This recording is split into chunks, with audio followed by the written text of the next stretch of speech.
You're right, Anthony. Thanks for seeing me. It's wicked to finally meet you. Now, I enjoy my food, so I've decided on a career in catering. I thought you might be able to share with me some helpful tips or the best way in getting started or what I might need for the future in this industry. Well, it depends which part of the catering industry you want to go into, of course. It's a massively diverse industry, whether you're going in the independent restaurant sector, hotel sector, whether you're going into canteen work, canteen cooking, hospitals, prisons, whatever. There's loads of jobs out there. Oh, that's good. We're desperate for staff. So you're going to have no problem getting a job as long as you show one or two things. Yeah? Passion. If you're going to go into the cooking sector, we want passion. We want you to believe. You may not be very good at this stage, but if you believe you can be good, that is what we're looking for. We're looking for commitment. It's no good jumping from job to job. You've got to try and stick with it. Build up a good CV, because it's going to be invaluable to you in your future. When you go for other jobs in other parts of the world, other parts of the country, having a good CV where you can be seen to stick with the job, not rushing from job to job to job, that will be invaluable. Yeah? Now, the other thing you've got to do, of course, is some training. Now, for me, as a restaurateur, I would prefer you came to work in my restaurant as a rookie. Just came to work. You start on very small tasks, build yourself up. But what I would suggest is you do a day release course at a college, which is government funded. You'll learn all your skills. If you were to do a full-time course in that college, which some chefs may suggest, by the way, Really?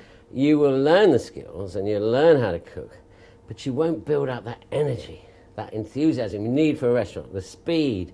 Then so many chefs, once they've done a course, go into the industry and they get lost because it's so frenetic, so fast, and they walk away and they've lost 2 years hard work. So be passionate, show commitment, get well trained, and don't take any nonsense from any employer, okay? Oh, wicked. That's great. So, if I wanted to go into the restaurant trade, is an apprenticeship the best way? Who's going to do it for me? Do I have to speak to the hotel or can I do it through the college? Well, either really. I mean, we personally, our restaurant group runs training courses in conjunction with the college. Oh, right. Hotel and training, catering board, that sort of thing. That's the best way to go. Really? You can go to a college and they will also organise it. If you say you've got a job, you need the job first, which is not always easy to get jobs. But I have to say, in this day and age, the catering industry, of all the employers out there, is always looking for staff. It's not on the decline. We're not shedding staff. We're trying to take on staff. So you're passionate, you're committed, you'll get a job. Well, that's good because I'm passionate and committed. But talking of passion, how do you keep it? Some of my friends started out as a commie chef and have been working their way up, but they seem to have hit this grounding point where they don't seem to be getting anywhere and they're kind of losing interest. What's the next step for them? Is it management or is it just perseverance? Well, it's not like it was in the old days. I mean, the head chefs were rarely under 50. Now you get head chefs in their mid-20s, Really? early 20s in some cases. So if you've got two options. You can work in, say, a Gordon Ramsay restaurant. Stick it for a year. Just stick it. You'll have to. It's good for your CV. Then you've got my sort of restaurant. Slightly less poncy, more about ingredients, learning a bit about ingredients. Then you may go into a hotel where the hours tend to be easier, but you will only concentrate on one section of a menu. If you go into restaurants, you'll concentrate on all sections of the menu. You'll start off on starters, of course, hot and cold, but you'll then go on the main course. So you do everything in a restaurant, where in a hotel, it's very definitive areas of work. So you might be in the pastry section, you might be on the fish section, the sauce section. You can only get so far in one organisation. Once you become head chef, or once you become sous chef and you know the head chef's not going to leave, maybe it's time to move.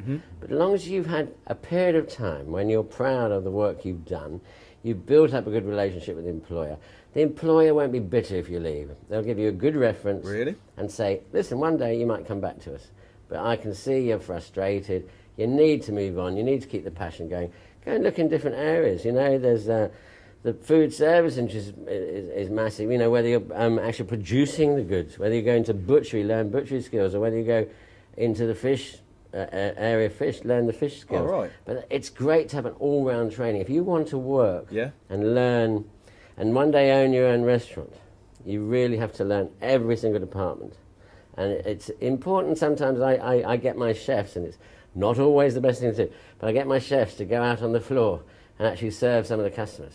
And that builds their confidence skills as well, because cooking, as is in life really, is all about confidence. I love cooking and preparing food. It comes naturally. But what about business? You have your own restaurant, so you must have had to have some kind of business training, or did you just learn this and pick it up as you became more successful? Well, I did it back to front. My grandmother refused to let me become a chef because she said, darling, people downstairs do that sort of thing. She was quite posh. But actually, I did a management degree in hotel and catering management. And then I've always loved cooking, so I wanted to do that. But learning those skills definitely did me a favour. You have to learn about your profit margins, your percentages, your staff ratios, all those sort of things, which any head chef will teach you, Right. as long as you ask. And as long as he's not one of those old-fashioned chefs that's very secretive and won't give away his top tips. If he is, you're not in the right place, because it's up to us head chefs to constantly be teaching and constantly be delegating so that people learn. Don't keep things secret. Go on, express yourself. Let it all out. Teach them. That is the key to life, teaching. Because one day, they'll be up there and they'll look after you probably. So always remember, on the way up, make sure you're being looked after. On the way down, make sure you're looking after the people who are on the way up, because one day they may be your boss.